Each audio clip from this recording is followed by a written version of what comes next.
L'obscurité froide de l'espace s'étendait à perte de vue autour de l'orbite de Neptune, où la station de surveillance de l'espace lointain de la Terre flottait telle une île métallique dans le vide. À l'intérieur de la station, le capitaine de corvette Hayes était assis à son poste de travail, observant le flux incessant de données provenant des signaux radio de la galaxie. C'était un travail silencieux, captant principalement le rayonnement cosmique naturel et les échos occasionnels des satellites terrestres. Puis quelque chose changea. Un nouveau signal apparut sur son écran, différent de tout ce qu'il avait vu auparavant. Le motif était clairement artificiel, organisé d'une manière qu'aucun phénomène naturel ne pouvait créer. Hayes se pencha en avant. Son cœur se mit à battre plus vite. C'était ce que tout observateur de l'espace profond rêvait de trouver. Ordinateur, isolé et amélioré. Source du signal, dit-il d'une voix ferme malgré son excitation. L'ordinateur fonctionna pendant plusieurs minutes, nettoyant le signal et supprimant le bruit de fond. Lentement, une transmission claire apparut.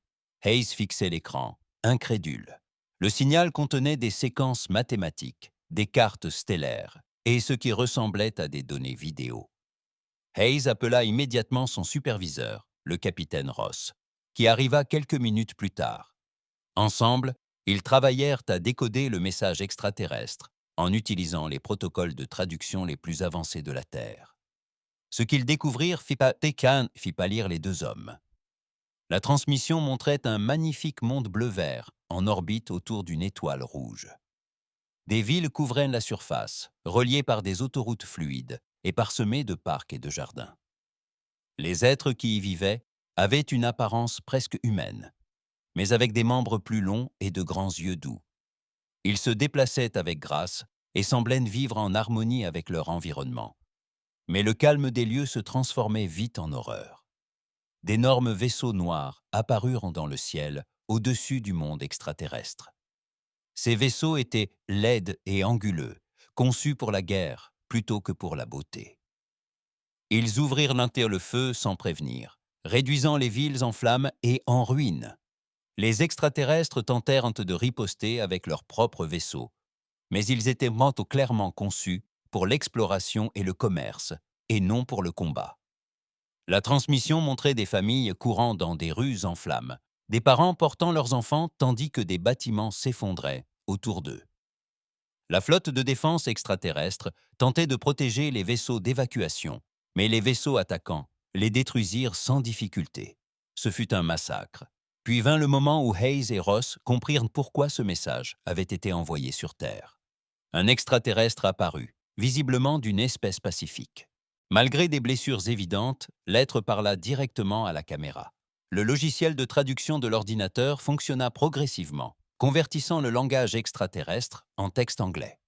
Nous sommes le peuple Keth du système Proxima. Lisez la traduction. Notre monde est en train de mourir. L'Empire Vrex est venu pour nous détruire, comme il en a détruit bien d'autres avant nous.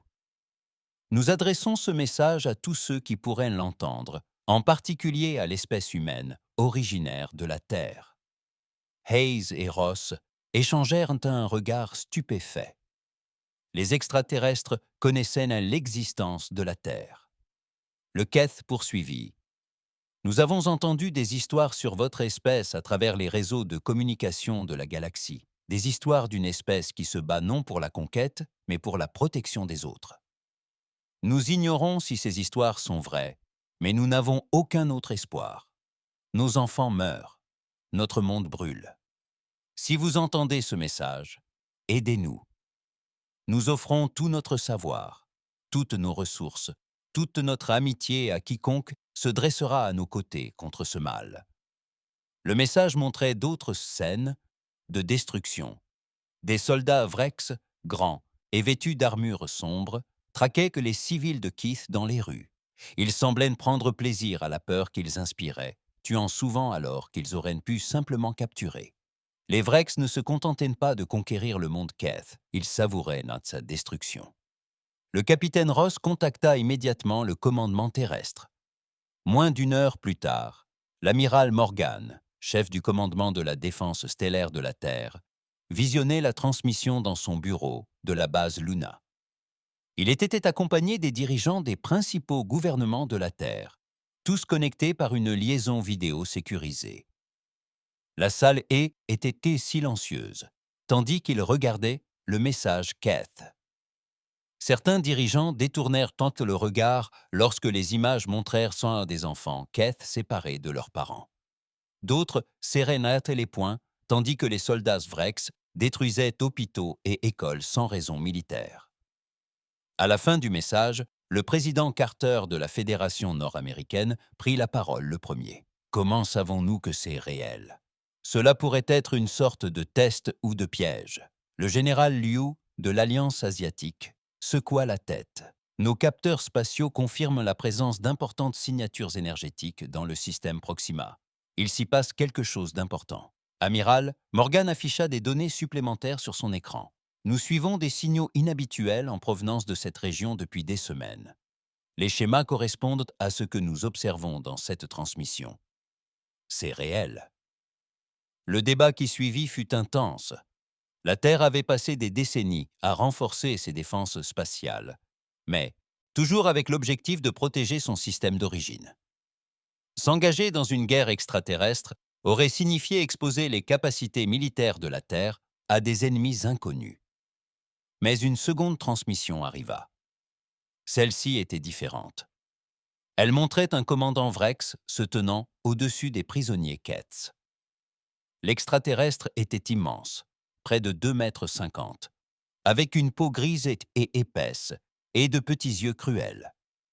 Lorsqu'elle parla, le logiciel de traduction peina à déchiffrer la rudesse du langage. « Je suis le chef de guerre Brutok de l'Empire Vrex », dit la créature à toute espèce, recevant cette transmission. Sachez que les Ketz sont désormais la propriété des Vrex.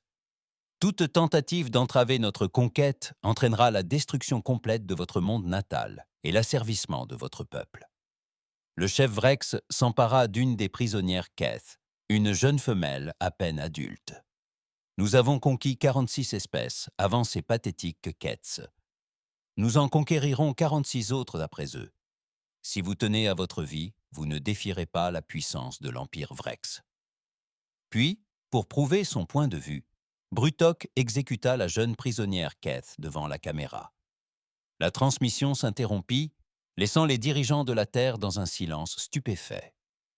L'amiral Morgan fut le premier à prendre la parole, la voix glaciale de colère. « Cela change tout. » Le président Carter hocha lentement la tête. « Personne ne menace la Terre, et personne ne commet de génocide tant que nous avons le pouvoir de l'arrêter. » Le vote fut unanime. La Terre répondrait à l'appel de détresse de Keth. L'amiral Morgan activa le protocole 7, une mesure inédite. Partout dans le système solaire, des bases secrètes s'animèrent. Des vaisseaux construits secrètement et stationnés dans la ceinture d'astéroïdes commencèrent à alimenter leurs moteurs. Des armes testées uniquement en simulation furent chargées et armées. Les Vrex avaient commis une erreur critique. Ils avaient menacé l'humanité et révélé leur nature de monstres tuants par plaisir. Ils allaient maintenant découvrir pourquoi la Terre avait consacré tant de temps et de ressources à se préparer à la guerre. Tandis que l'amiral Morgan observait la flotte secrète se mettre en mouvement, il pensa à la jeune Keth, morte devant les caméras. Elle serait vengée. Son peuple serait sauvé. La galaxie apprendrait qu'il y avait des limites à ne jamais franchir. Les Vrex voulaient savoir de quoi l'humanité était capable. Ils étaient notés sur le point de le découvrir. Au moment où l'amiral Morgan donna l'ordre, le plus grand secret de la Terre commença à se révéler. Depuis 30 ans, l'humanité se préparait à cet instant précis. Dissimulés à travers le système solaire se trouvaient des armes et des vaisseaux qu'aucune espèce extraterrestre n'avait jamais vus ni imaginés. Le capitaine Torres reçut les codes d'activation à la station Cérès, au cœur de la ceinture d'astéroïdes. L'énorme rocher, qui semblait n'être qu'un astéroïde parmi d'autres, prit soudain vie. Des pans de sa surface glissèrent, révélant des baies d'amarrage et des plateformes d'armes dissimulées. À l'intérieur, 200 navires de guerre attendaient dans l'obscurité, leurs équipages en état d'immobilité. Réveillez-les tous, ordonna Torres à son état-major. Chaque navire, chaque membre d'équipage, nous partons en guerre. Le processus dura 6 heures. Un à un, les équipages se réveillèrent de leur long sommeil. Ce n'étaient pas des soldats ordinaires. C'étaient les meilleurs et les plus brillants de la Terre. Des volontaires avaient accepté de passer des décennies dans le froid pour être prêts lorsque l'humanité en aurait le plus besoin.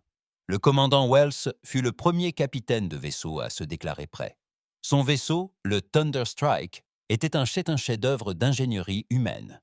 Contrairement aux vaisseaux massifs et lents construits par d'autres espèces, les vaisseaux de guerre humains étaient conçus pour la vitesse et la précision. Ils pouvaient se déplacer plus vite que tout ce que la galaxie avait connu, et leurs armes pouvaient frapper leurs cibles avec une précision mortelle. Tous les vaisseaux sont prêts au départ, annonça Wells à la flotte. Nous avons toute la puissance nécessaire et toutes les armes sont opérationnelles. La flotte humaine était unique en son genre. Chaque vaisseau était équipé de torpilles AT-APPs à antimatière, capables de détruire une cible de la taille du Tulao d'une ville d'un seul coup, de canons à plasma, capables de transpercer n'importe quel blindage connu, et surtout de disrupteurs quantiques, capables de détruire les atomes de l'ennemi, les navires. Mais le véritable avantage ne résidait pas dans les armes. Il résidait dans les personnes qui les utilisaient. Le colonel Blake se tenait devant 10 000 marines à bord du porte-troupes Freedom's Edge.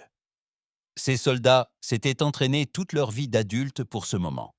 Alors que les autres espèces s'appuyaient sur des boucliers énergétiques et une technologie avancée, les humains avaient perfectionné quelque chose de bien plus dangereux. La capacité de s'adapter et de surmonter n'importe quel défi. Quelque chose de bien plus dangereux. La capacité de s'adapter et de surmonter n'importe quel défi. Écoutez, dit Blake à ses troupes, nous n'irons pas sur Proxima pour conquérir un territoire ou voler des ressources. Nous allons sauver des innocents des monstres. Chacun d'entre vous s'est porté volontaire pour cette mission. Chacun sait pourquoi nous nous battons. Les marines ont applaudi, mais ce n'étaient pas les cris sauvages de guerriers sanguinaires. C'était l'approbation silencieuse et déterminée de professionnels qui comprenaient leur métier. Alors que la flotte s'apprêtait à partir, nouvelles transmissions arrivèrent de la planète natale des Ketts. Chacun n'était pire que le précédent. Les Vrecs avaient nombreux commencé un génocide systématique, parcourant les civils dans des camps et les tuant pour le sport. Ils diffusaient leur cruauté à travers leur empire, traitant le meurtre comme un divertissement. Dr. Stone, la plus grande experte terrestre en psychologie extraterrestre, étudia chaque transmission. Ce qu'elle découvrit la nausée. Les Vrecs n'étaient pas seulement des conquérants. C'étaient des sadiques qui prenaient un plaisir à faire souffrir. Ils avaient infligé ce sort à des dizaines d'espèces, toujours selon le même schéma. Force écrasante, exécution publique des chefs et élimination systématique de quiconque résistait. Ils ne sont pas seulement maléfiques, rapporta Stone à l'amiral Morgan. C'est un mal organisé. Ils ont transformé le génocide en science. Le commandant Price, chef de la division du renseignement terrestre, analysait les communications des Vrecs depuis des semaines. Ce qu'il a découvert a changé tout ce que l'humanité pensait savoir sur la galaxie. Les Vrecs font cela depuis plus de 200 ans. Price a expliqué au commandant de la flotte qu'il ciblait spécifiquement les espèces qui présentaient un potentiel de progrès technologique. Ils ne veulent pas de concurrents. Ils veulent être la seule avancée de la civilisation dans la galaxie. Les rapports de renseignement ont révélé l'ampleur réelle de la cruauté des Vrecs. 46 espèces ont été complètement anéanties. Des milliards d'êtres sont morts, non pas au cours d'une guerre loyale, mais lors de campagnes d'extermination systématiques. Les Vrecs conservaient des registres détaillés de leurs victimes, traitant chaque civilisation détruite comme un trophée. L'amiral Morgan lut les rapports dans ses quartiers privés, à bord du vaisseau amiral Vengeance. Chaque page le rendait plus furieux. Les Vrecs n'avaient pas seulement menacé la Terre. Ils s'étaient révélés être le plus grand mal que la galaxie ait jamais connu. Ils ont commis une erreur, dit Morgan à son aide de camp, le lieutenant Parker. Ils auraient pu conquérir le Keith discrètement. Au lieu de cela, ils devaient s'en vanter. Ils devaient nous menacer. La flotte humaine entreprit son voyage vers Proxima Centauri, utilisant une technologie hyperspatiale développée en secret par la Terre. Le voyage durerait 3 jours, mais ces 3 jours donneraient aux équipages le temps de se préparer à ce qui les attendait. Sur chaque vaisseau, les soldats et les membres d'équipage étudiaient tout ce qu'ils pouvaient sur les tactiques des Rex. Les extraterrestres préféraient les vaisseaux massifs et lourdement blindés, capables de submerger leurs ennemis par leur taille. Ils combattaient en ligne droite, utilisant une puissance de feu écrasante pour écraser leurs adversaires. C'était une stratégie qui avait fonctionné contre toutes les espèces rencontrées, mais ils n'avaient jamais affronté d'humains. Le capitaine Martinez, commandant du destroyer Swift Justice, rassembla son équipage dans la salle de briefing principale du navire. Comme toutes les unités militaires humaines, son équipage était diversifié, composé d'hommes et de femmes, venus des 4 coins de la Terre, mais unis par un objectif commun. Les Vrex pensent savoir se battre, car ils ont vaincu tous ceux qu'ils ont affrontés. Martinet expliqua. Mais ils n'ont jamais affronté d'ennemis refusant de se battre selon leurs règles. Nous allons leur montrer ce que les tactiques humaines peuvent accomplir. L'approche humaine de la guerre reposait sur la flexibilité et la créativité. Là où d'autres espèces avaient des formations rigides et des stratégies prévisibles, les humains pouvaient adapter leurs tactiques au cœur du combat. Ils pouvaient coordonner leurs attaques à travers plusieurs dimensions, utilisant la vitesse et l'effet de surprise pour vaincre la supériorité numérique. Plus important encore, les humains combattaient avec un objectif moral qui leur donnait de la force. Ils ne cherchaient pas à conquérir des territoires ou des ressources. Ils combattaient pour protéger des innocents des monstres. Alors que la flotte avançait dans l'hyperespace, les dernières transmissions en provenance de la planète natale des Kett arrivèrent. Les images étaient presque trop horribles pour être regardées. Des soldats Vrex traquaient les enfants Keth à travers des villes en flammes. Des familles furent séparées et tuées sans autre raison que le divertissement des Vrex. Mais une transmission était différente. Un groupe de survivants Keth avait réussi à atteindre un abri souterrain. Leur chef, un Kett âgé nommé Elder Cole, s'adressa directement à la caméra. « Si quelqu'un reçoit ce message, sachez que nous n'avons pas perdu espoir, » déclara le vieil extraterrestre. « Nous croyons que quelque part dans la galaxie, des gens croient encore en la justice. Nous nous accrochons à cette croyance, même si notre monde s'éteint autour de nous. » La transmission s'est interrompue, laissant la flotte humaine dans un silence furieux. L'amiral Morgan a fait une annonce à toute la flotte. « Dans 72 heures, nous arriverons à Proxima du Centaure. Les Virex s'attendent à ce que nous combattions comme toutes les autres espèces qu'ils ont rencontrées. Ils s'attendent à ce que nous ayons peur de leur supériorité numérique et de leurs vaisseaux plus imposants. » Il marqua une pause, observant les étoiles filer à travers les hublots du vaisseau. « Ils sont sur le point d'apprendre que les humains ne se battent pas comme les autres. Nous ne combattons pas pour la conquête ou la gloire. Nous combattons pour la justice et nous n'abandonnons jamais. » La flotte humaine poursuivit son voyage à travers l'hyperespace, emportant avec elle les espoirs d'une espèce mourante, et la promesse de justice pour ceux qui n'avaient plus d'autres défenseurs. Elle quitta l'hyperespace aux confins d'une espèce mourante et de la promesse de justice pour ceux qui n'avaient plus d'autres défenseurs. Elle quitta l'hyperespace aux confins du système de Proxima Centauri, tels des fantômes surgissant du néant. L'amiral Morgan se tenait sur la passerelle de son vaisseau amiral, observant ses capteurs cartographier le champ de bataille. Ce qu'ils découvrirent correspondait exactement aux prédictions des rapports de renseignement. La flotte de Blocus Virex était suspendue dans l'espace tel un mur de métal noir et de mort. 50 vaisseaux massifs, chacun plus grand que tout ce que l'humanité avait jamais construit.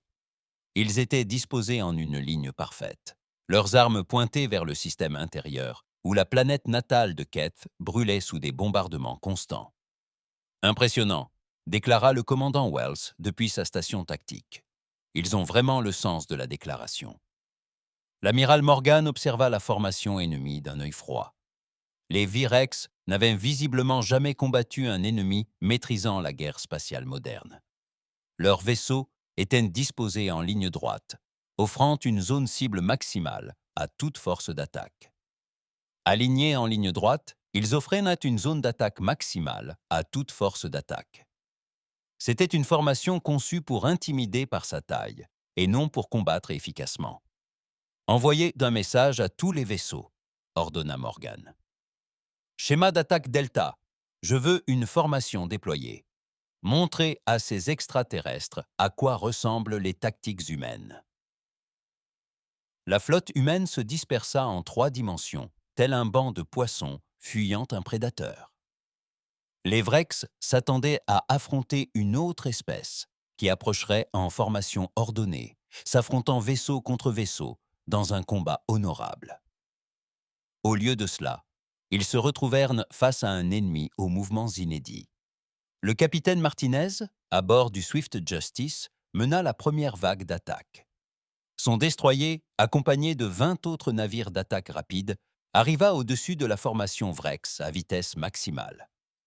Les navires ennemis tentèrent de pointer leurs canons massifs vers le haut, mais les vaisseaux humains étaient trop rapides et trop petits pour être suivis efficacement. Feu! Torpille à antimatière, ordonna Martinez. Pleine puissance, visez leurs navires de commandement. Les torpilles filaient à travers l'espace telles de minuscules étoiles, chacune dotée d'une puissance destructrice capable d'abattre une montagne. Le vaisseau de commandement Vrex tenta d'activer ses boucliers défensifs, mais les armes antimatière transpercèrent les barrières énergétiques comme si elles étaient en papier. L'explosion illumina tout le champ de bataille.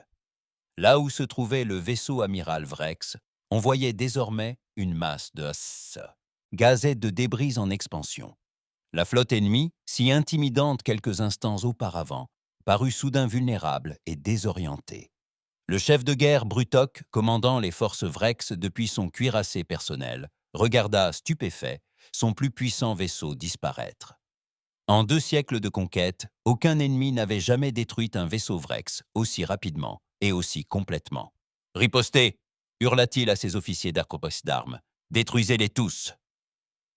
Les vaisseaux Vrex ouvrirent le feu de toutes leurs forces. D'énormes faisceaux d'énergie furent projetés vers la flotte humaine, mais les vaisseaux humains n'étaient même plus là où les Vrex les attendaient. Le capitaine Torres mena son escadron dans une attaque en piqué, tandis que le commandant Wells attaquait par les flancs. Les canons à plasma humain commencèrent leur œuvre meurtrière. Contrairement aux armes à énergie rudimentaire des Vrex, les lances à plasma humaines étaient des instruments chirurgicaux de précision. Elles transperçaient les armures des Vrex d'incision nette et efficace, ciblant les noyaux des moteurs et les systèmes d'armes avec une précision mortelle. « Leurs boucliers sont baissés », rapporta le lieutenant Davis depuis la station de détection. « Quelle que soit leur technologie, elle ne peut gérer notre fréquence plasma. » La bataille tourna au massacre. Les vaisseaux Vrex, conçus pour intimider les adversaires les plus faibles, se retrouvèrent impuissants face à la vitesse et à la puissance de feu humaine. Un à un, les imposants vaisseaux extraterrestres furent démantelés par des armes contre lesquelles ils ne pouvaient se défendre. Le commandant Price, surveillant les communications ennemies depuis son vaisseau de renseignement, entendait la panique grandissante dans les transmissions Vrex. Les extraterrestres rapportaient des armes et des tactiques inconnues. Leur commandant exigeait de savoir quelle espèce pouvait combattre avec une efficacité aussi dévastatrice.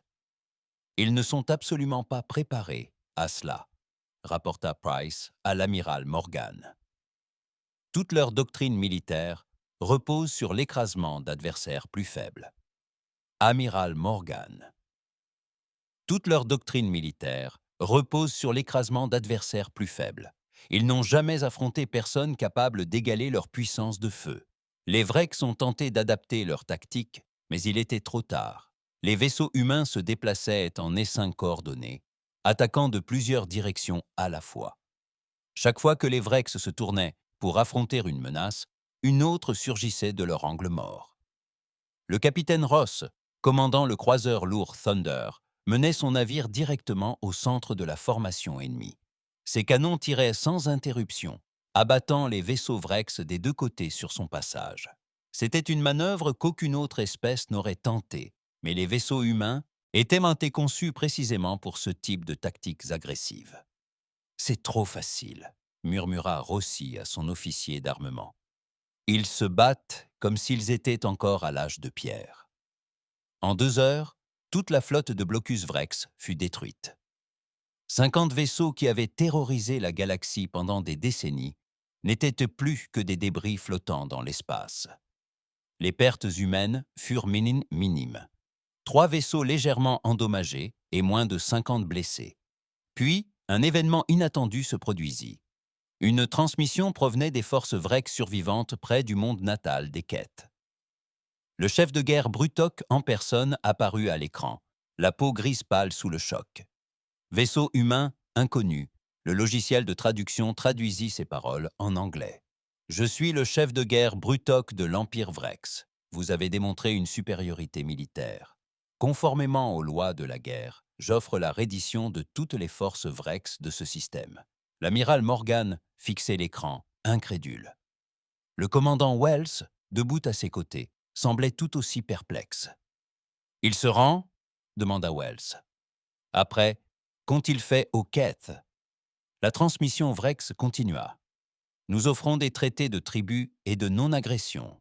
Votre espèce a prouvé sa force. » L'Empire Vrex reconnaît la supériorité humaine dans cet engagement. Le Dr Stone, l'experte en psychologie extraterrestre, expliqua rapidement ce qui se passait. « Voilà comment ils pensent que la guerre fonctionne, dit-elle par la liaison. Dans leur culture, lorsqu'on perd une bataille, on se rend et on offre un tribut.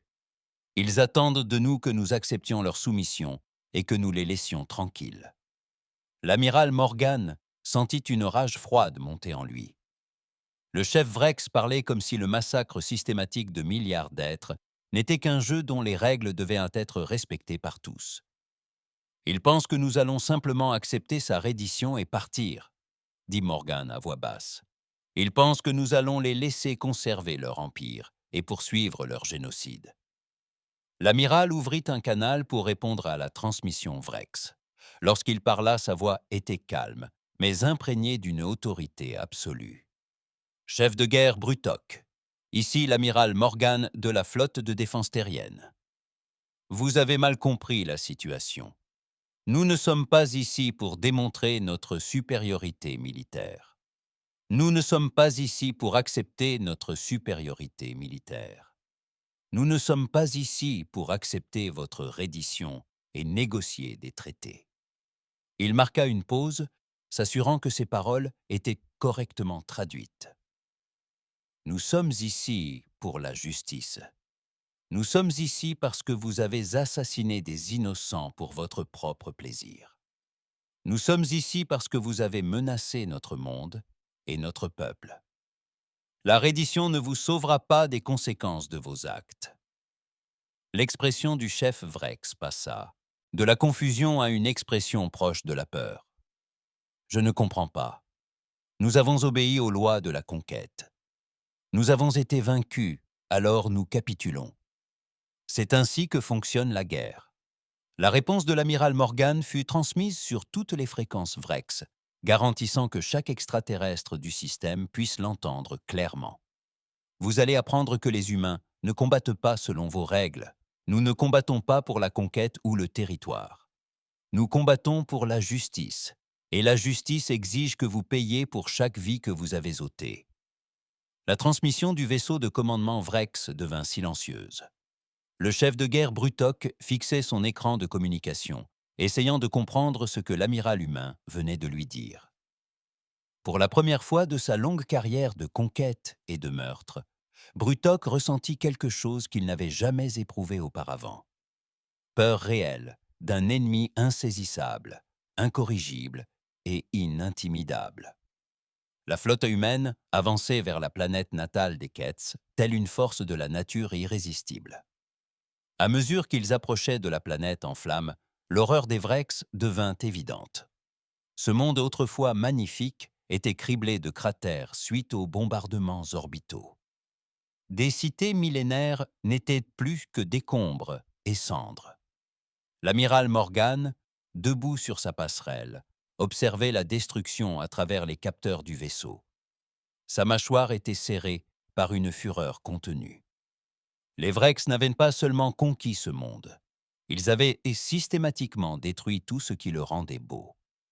Amiral, a rapporté le lieutenant Parker depuis la station de communication, nous recevions de multiples transmissions de la surface de la planète. Les V-Rex transmettaient leurs activités à leur empire d'origine. Les écrans autour du pont s'allumaient, transmettant les images de la planète en contrebas. Ce que les officiers humains virent fit fuir avec dégoût même les vétérans les plus endurcis. Les Vrex avaient transformé le génocide en divertissement, diffusant en direct leurs expéditions de chasse aux téléspectateurs de tout leur empire. Les soldats Vrex, massifs dans leurs armures noires, poursuivaient les civils Keth terrifiés à travers les ruines de leur ville. Ils ne tuaient ni rapidement ni efficacement. Ils prenaient leur temps à savourer la peur et la douleur qu'ils causaient. Des enfants étaient séparés de leurs parents. Des personnes âgées étaient abandonnées à l'agonie dans les décombres. « Ils savourent cela », murmura le commandant Wells, le visage blême de colère. « Ce n'est pas la guerre, c'est de la torture. » Stone, surveillant la diffusion depuis son poste d'analyse bossier, a fourni des détails sinistres. Les Vrex ont des abonnements pour ce contenu. Des millions de leurs citoyens paient pour assister au massacre systématique d'autres espèces. Ils ont transformé le génocide en business. L'amiral Morgan en avait assez vu. Colonel Blake, préparez vos marines à l'assaut planétaire. Je veux que tous les soldats Vrex de cette planète soient entièrement éliminés. Le colonel Blake, à bord du transport de troupes Freedom's Edge, se préparait à ce moment depuis le départ de la flotte de la Terre. Ces 10 000 Marines étaient en été les meilleurs soldats que l'humanité ait jamais produits. Contrairement aux Vrex, qui misaient sur la force brute et l'intimidation, les soldats humains étaient entraînés à s'adapter, à improviser et à surmonter tous les défis. « Écoutez bien, » dit Blake à ses commandants d'unité. « Les Vrex se prennent pour des chasseurs. Ils se prennent pour des prédateurs. Aujourd'hui, ils vont apprendre à quoi ressemblent les vrais prédateurs. » L'assaut orbital commença par des frappes d'une précision chirurgicale de vaisseaux de guerre humains.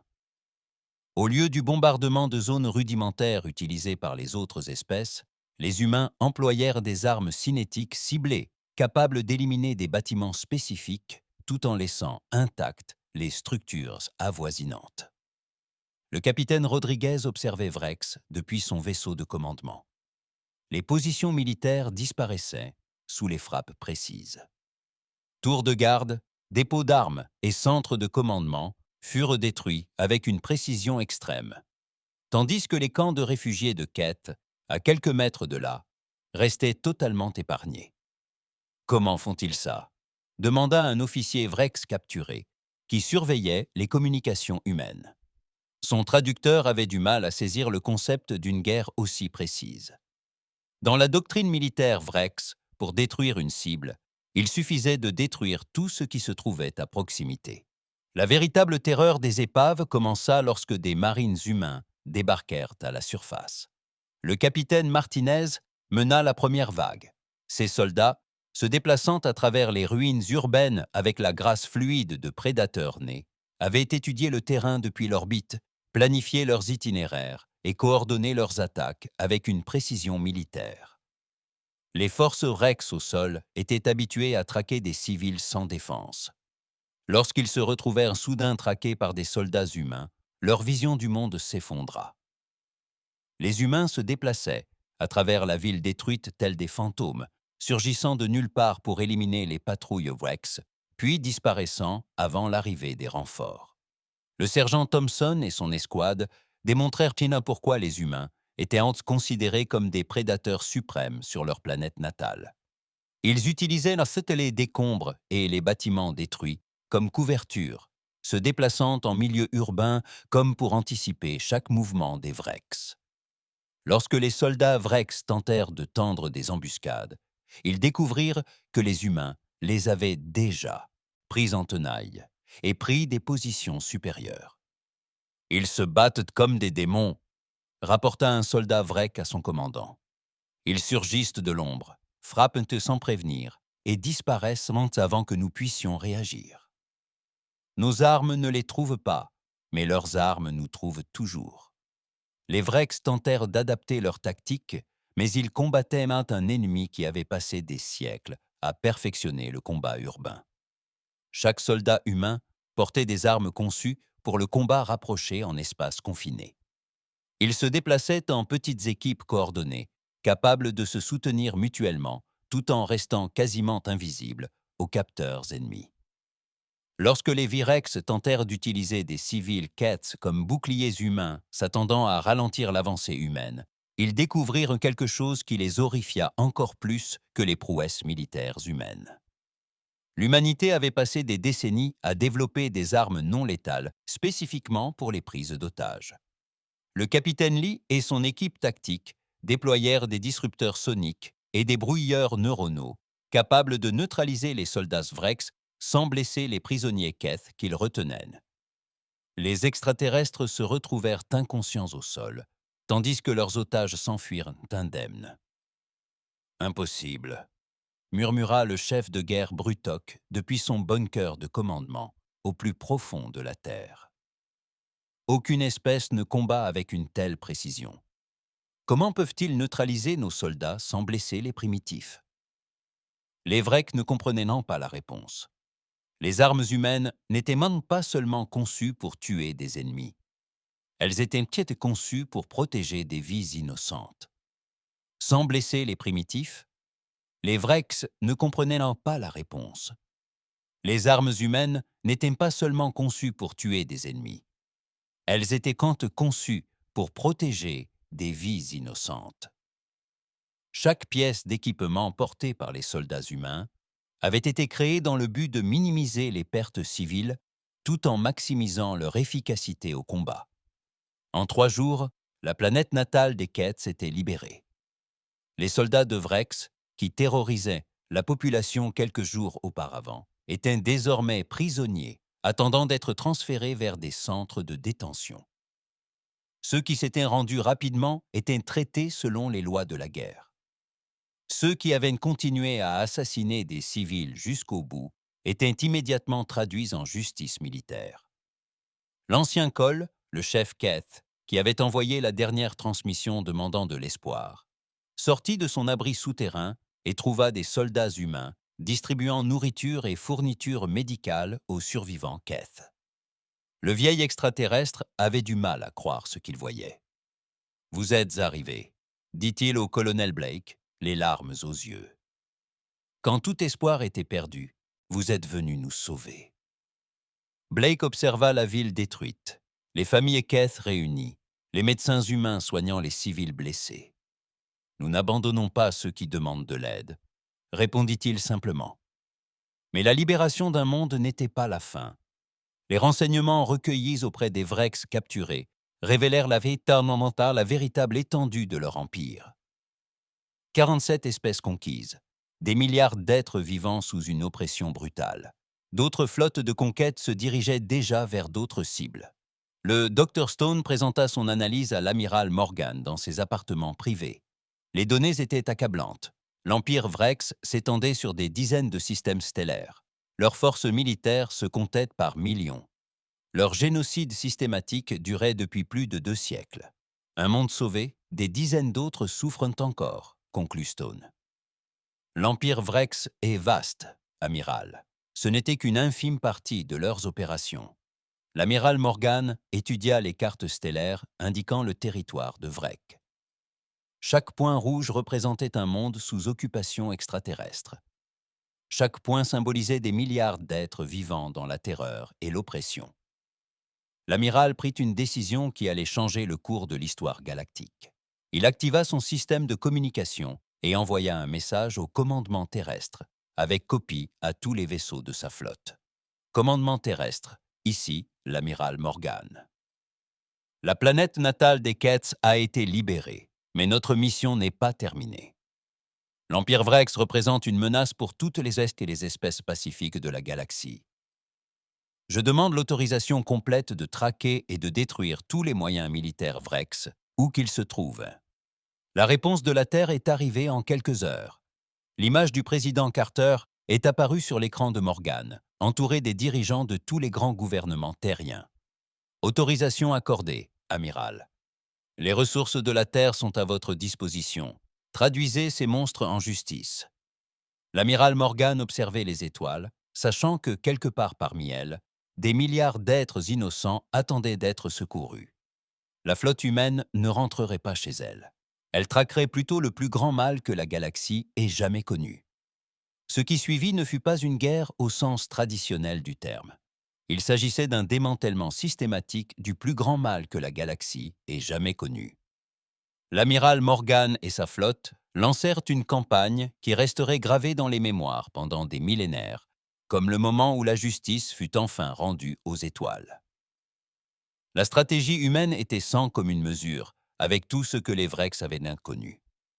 Au lieu d'attaquer d'abord leurs positions les plus fortes, les humains commencèrent à libérer l'espèce conquise par les Vrex. Chaque monde libéré apportait de nouveaux corps alliés, de nouvelles informations et de nouvelles raisons de poursuivre le combat.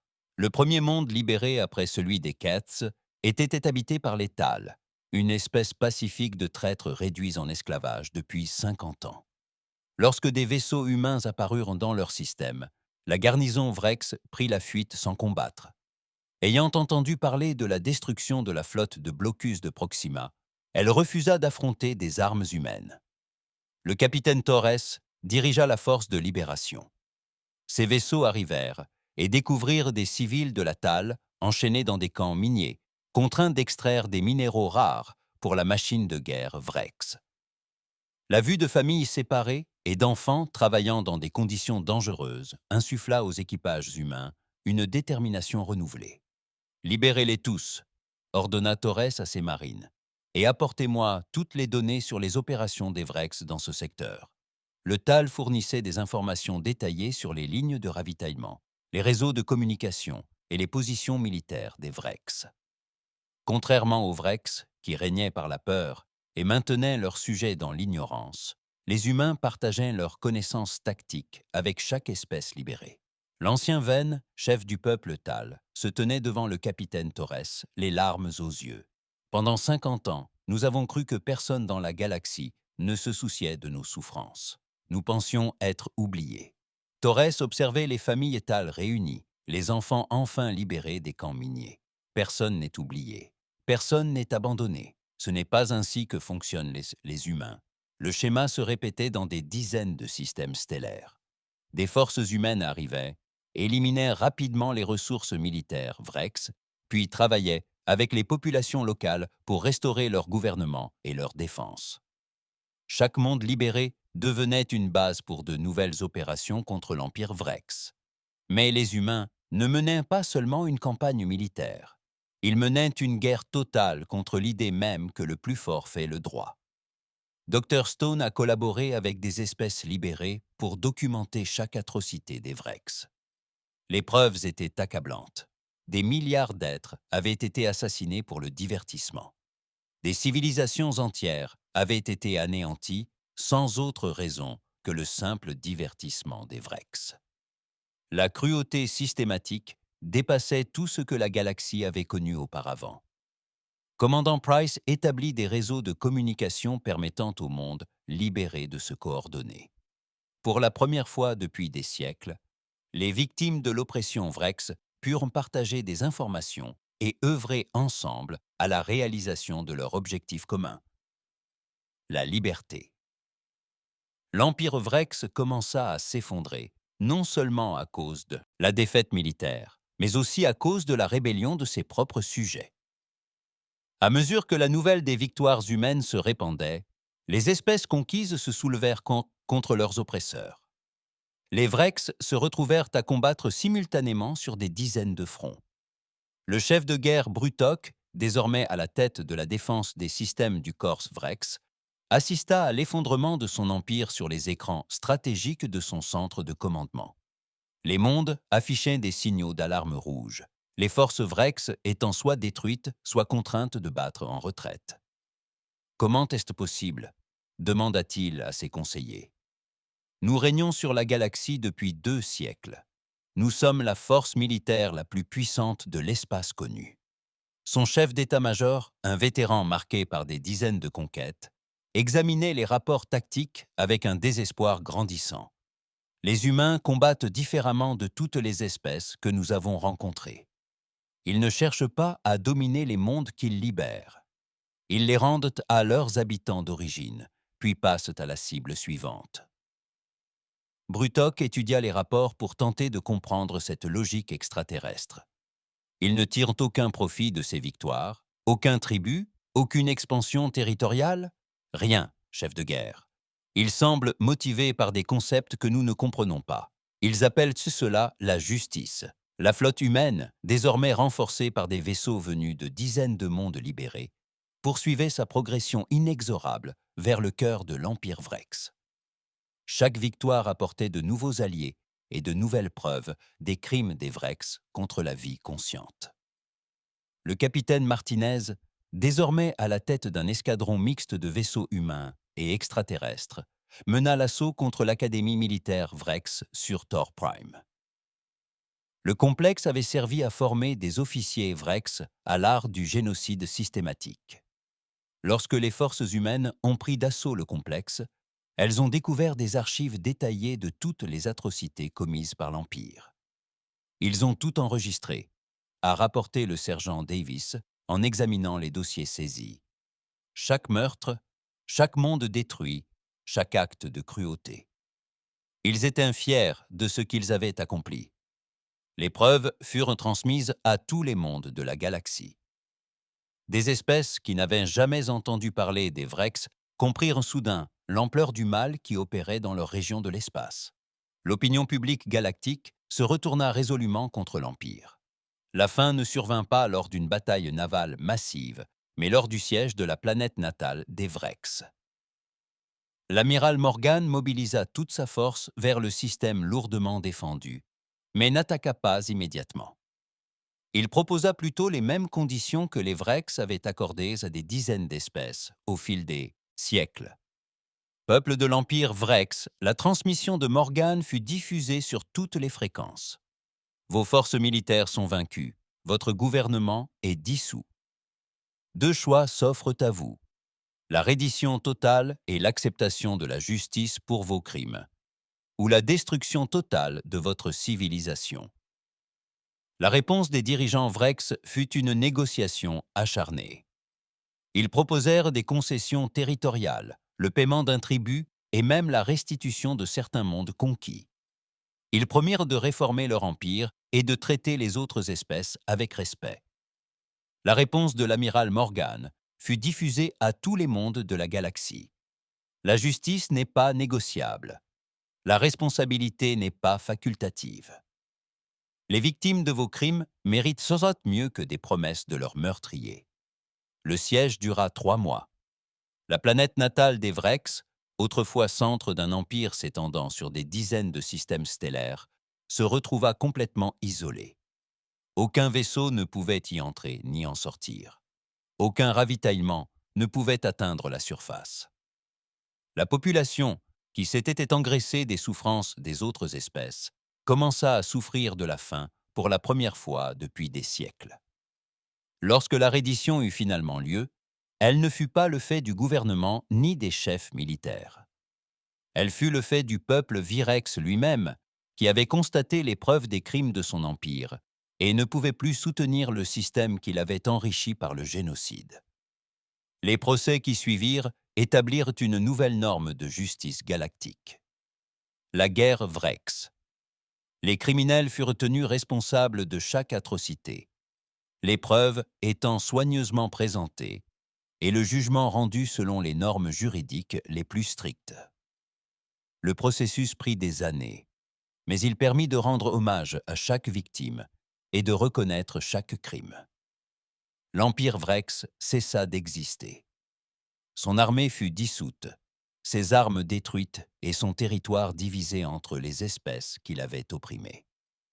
Les Vrex eux-mêmes furent relocalisés sur un seul monde, sous supervision internationale, où ils devraient apprendre à vivre sans conquête ni violence. Suite à cela, les espèces libérées formèrent l'Alliance de défense galactique, dirigée malgré elles par la Terre. L'amiral Morgan, promu commandant suprême, établit une doctrine simple, connue dans toute la galaxie.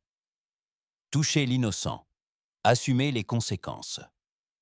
Nous ne reculerons devant rien, nous n'affronterons aucun ennemi, pour protéger ceux qui ne peuvent se protéger eux-mêmes. Le message s'est répandu aux quatre coins de l'espace connu. L'humanité n'avait pas cherché à dominer ni à s'imposer. Mais poussée à l'action par la souffrance de l'innocence, elle s'est révélée une force invincible, déterminée à ne s'arrêter que lorsque justice sera rendue.